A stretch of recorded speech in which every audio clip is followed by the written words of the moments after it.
Rancangan ini dibawakan oleh PTPTN.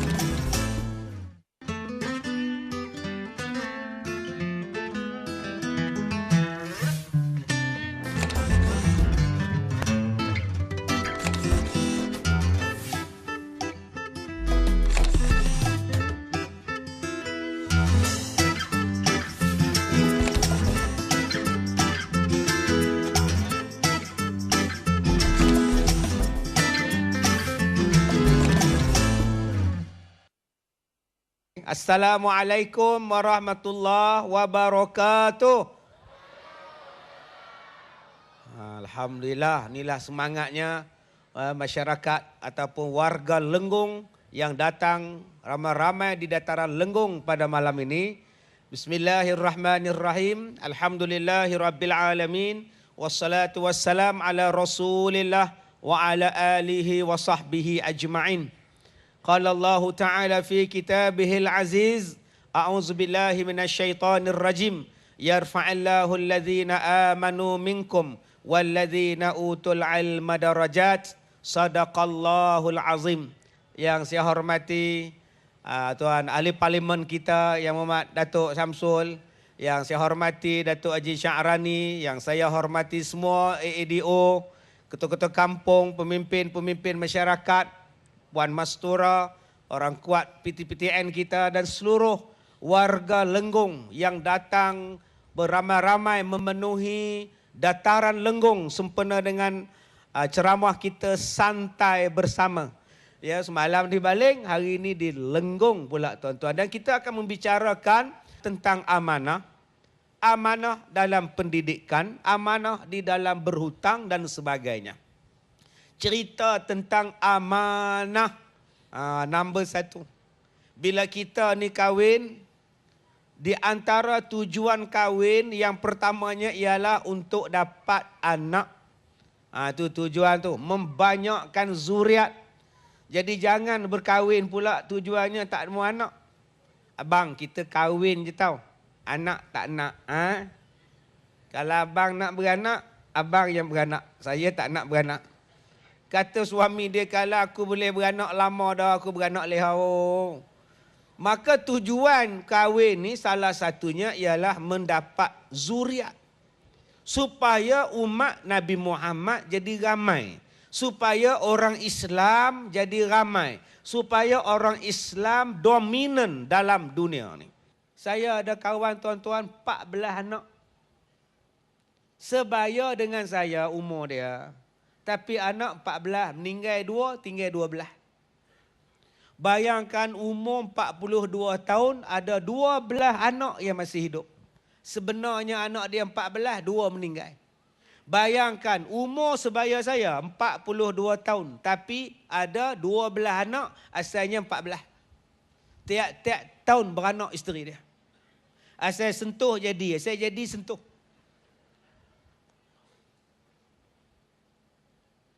Masa dia mau mari hari raya, dia bawa 12 anak. Saya jenuh kira. Turun pada van tu, 1, 2, 3, ramai 4, 5, 10, 2, 11. Saya pun nak tutup pintu. Sat-sat ada seorang lagi. 12, tu dia. Meriahnya tuan-tuan. Saya pun angkat air, letak atas meja makan, aja coffee table. Saya duduk macam ni, kaki saya duduk masuk bawah ni, bawah langsir. Rasa macam ada orang. Saya pun selak tengok anak dia duduk cokoh bawah tu. Astagfirullahalazim. Macam manalah dia boleh jaga 12 orang anak malam. Yang pak tu saya tak heran. Yang mak tu. Hak duk dukung. Hak duk tarik kain. Duk goreng ikan. Hak duk teriak dalam buai. Yang berebut bersikal. Mak ni sabar. Suami kerja apa? Jual ubat. Banyak mana nak dapat duit tu tuan-tuan? Anak ramai, kerja, menega bukan tentu. Nak masuk universiti macam mana? Duit tak ada. Sekarang dia mau tubuhkan PTPTN.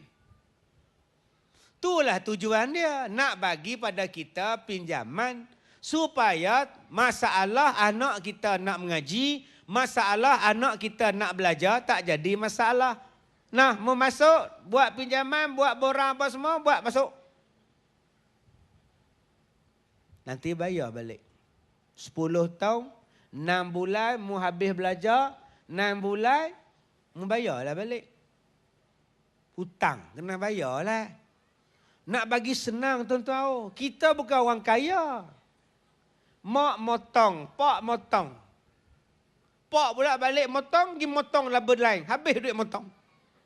Kena saman pula pasal double line. Tiap bulan kena potong saman dia. Belum masuk sakit lagi, belum masuk anak nu lagi, anak yuran yang nu, baju sekolah lagi. Sebab tu dia bagi pinjaman. Makcik jangan susah hati, pergilah belajar anak dapat pinjaman. Alhamdulillah, syukur. Tapi kena bayarlah makcik. Oh, pasal orang lain pula nak mengaji lepas ni. Hutang, amanah, kena bayarlah.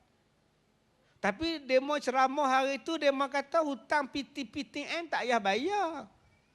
Sebab dia kata tanggungjawab kerajaan. Jadi hak mana berhutang jangan bayar, dia kata. Tu makcik tak bagi bayar tu. Makcik cuba ulang balik.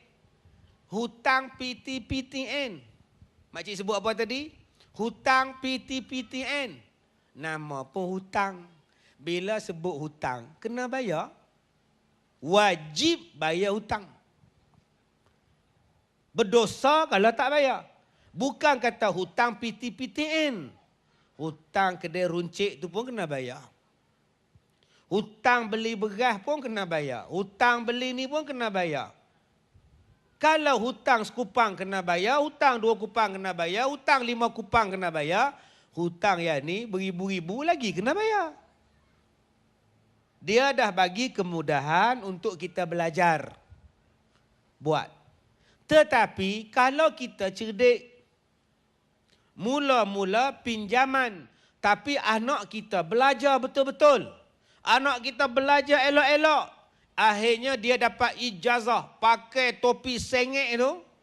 Ada ekor pula bawah ni pakai jubah pula. Kita pun pergilah dengan laki kita duduk dalam Dewan Convocation. Mu nak pergi mana lemang? Combo dia kata. Mumpah Syahlan tu. Naik kereta prung pergi. Oh, dia tengok anak dia beratur ambil. Oh, banggalah, teriak mak. Kita tak boleh masuk universiti, anak kita pun jadilah bau. Bukan tu. Dapat tengok-tengok, mak dia kata, ijazah apa ni? Ijazah kelas pertama. Gi ambil gambar pakai bunga. Kan convocation ni mesti jual bunga. Pak pakai bunga, mak pakai bunga, duk cokoh depan tu. Lepas tu dia ambil topi, dia lepak pula. Hak tajam tu tipu pak ni. Tuan-tuan, dapat ijazah kelas pertama. Tak payah bayar. Dia bertukar jadi beasiswa. Di mana yang zalimnya? Dia nak suruh kita belajar sungguh-sungguh. Mu masuk universiti, mu belajar. Terus duk buat benda tak faedah. Belajar betul-betul sampai dapat ijazah kelas pertama, daripada pinjaman bertukar jadi beasiswa, tak payah bayar.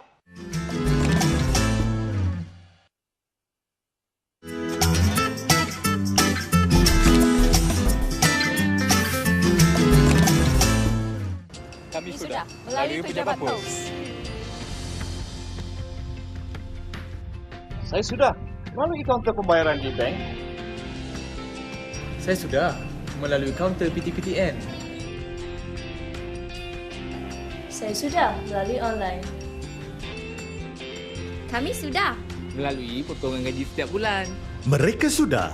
Adakah anda sudah membuat bayaran balik pinjaman PTPTN anda? Berita baik kepada peminjam PTPTN. Nikmati diskaun 20% bagi peminjam yang menyelesaikan hutang sekaligus dan rebat 10% bagi peminjam yang membuat ansuran bayaran balik selama 12 bulan berturut-turut atau 12 bulan ke hadapan. Layari www.ptptn.gov.my. Anda peminjam PTPTN? Jom tukar ke Ujrah sekarang. Kini lebih cepat, Lebih jimat, lebih untung. hanya dengan 6 langkah mudah.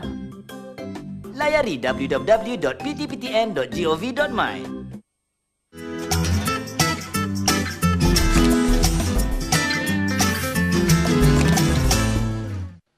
Tuan-tuan, kita takut. Bila anak-anak kita masuk universiti, dia terlibat dengan cinta. Hari ini orang memperkenalkan nikah muda.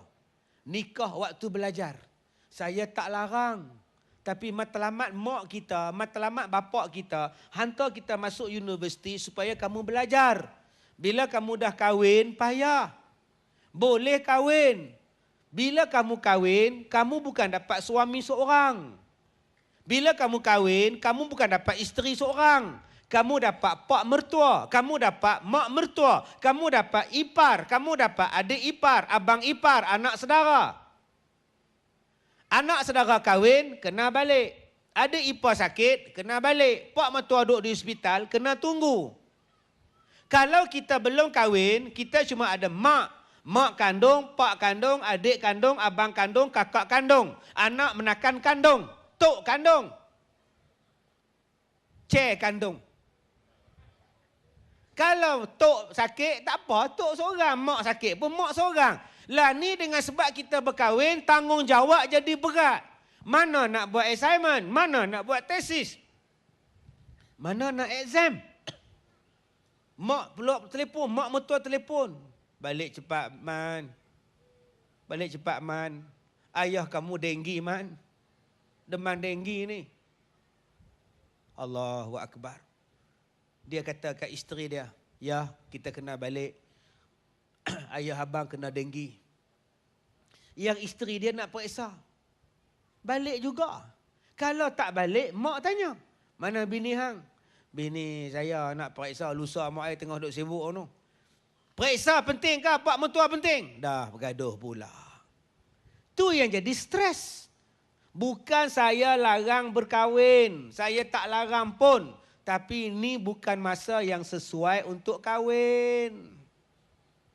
Adik-adik, jaga kita sekarang ni ada pinjaman. Kita sekarang dapat amanah daripada PTPTN, orang biaya kita. Tiba-tiba duit PTPTN hampir menikah. Ijazah tak dapat, kantoi bertahun-tahun, bertangguh bertahun-tahun, macam mana cerita? Matlamat itu mesti ditargetkan dulu. Baik, kita buka ruang kepada penyoal-penyoal untuk program santai bersama pada malam ini. Dipersilakan. Bismillahirrahmanirrahim. Assalamualaikum warahmatullahi taala wabarakatuh. Waalaikumsalam. Nama saya Muhammad Aizat Aznel bin Abdul Harani, berasal dari Kampung Sekolah Perempuan. Ingin bertanyakan soalan kepada Ustaz mengenai terdapat sesetengah pihak yang mengatakan kos upah ataupun ujrah 1% yang dikenakan oleh PTPTN adalah tinggi dan dianggap riba. Jadi boleh tak Ustaz jelaskan apa itu riba dan apakah pandangan Ustaz mengenai perkara ini? Sekian. Baik, terima kasih. Tuan-tuan, di dalam hutang kita, pembayaran balik kepada PTPTN, dia kena upah 1% daripada jumlah pinjaman dia. Setahun 1%. Jadi kalau dia hutang 20,000, 1% maknanya berapa ringgit? Kalau dia pinjam 20,000, 1% berapa ringgit? Baru 200. Lah, bukannya banyak pun. Setahun 200. Baik. Ujrah ini berasal daripada apa? Ujrah berasal daripada perkataan ijarah. Apa dia ijarah? Ijarah maknanya upah, sewa. Dia buat kerja, kita bayar dia upah. Nama dia ijarah. Dia naik teksi, kita naik teksi dia, kita bayar dekat dia. Nama dia ujarah, ujrah atau ijarah. Baik. Di dalam kita buat pinjaman PTPTN, mereka mengenakan kepada kita ujrah sebanyak 1%. Upah mereka buat kerja. Mereka buat kerja, mereka isi borang, mereka masuk borang, mereka periksa sana, mereka cek sini, akaun mereka, pejabat mereka, bayar gaji pekerja. Upah 1%. Maka Majlis Fatwa Kebangsaan pada tahun 2008 telah memberi fatwa bahawa ujrah 1% ini tidak dikira sebagai riba. Tidak riba. Dia bukan riba. Riba ni lebihan. Hang lambat bayar, naik lagi. Hang lambat bayar, bunga naik lagi. Hang lambat bayar, bunga naik lagi. Ujrah tak naik-naik dah. 1% tu sampai bila-bila. Rendah pula tu. Tak menekan. Riba nu macam alung tu. Lambat bayar, bunga saja. Bunga saja. Pokok tak bayar lagi, bayar bunga saja. Jadi bila majlis fatwa mengeluarkan fatwa, ujrah tidak riba. Tak riba. Tapi ada ustaz kata riba. Tanya dia, mu majlis fatwa? Dalam negara kita ada majlis fatwa. Kalau semua ustaz nak jadi ahli fatwa, susah. Lepas ni tuan-tuan, kalau ada benda-benda apa, kita tanya direct pada majlis fatwa. Saya sebagai ustaz, saya tak berani jawab. Orang tanya dekat saya, apa hukum menyambut hari mak, Mother's Day? Apa hukum? Saya refer majlis fatwa. Apa hukum sambut hari ibu? Apa hukum sambut hari bapa? Apa hukum sambut Maulidur Rasul?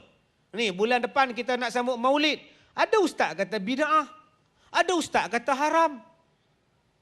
Ni, budak-budak ni duk selawat ni. Ya Hanana Abi Muhammad. Ada ustaz kata bid'ah.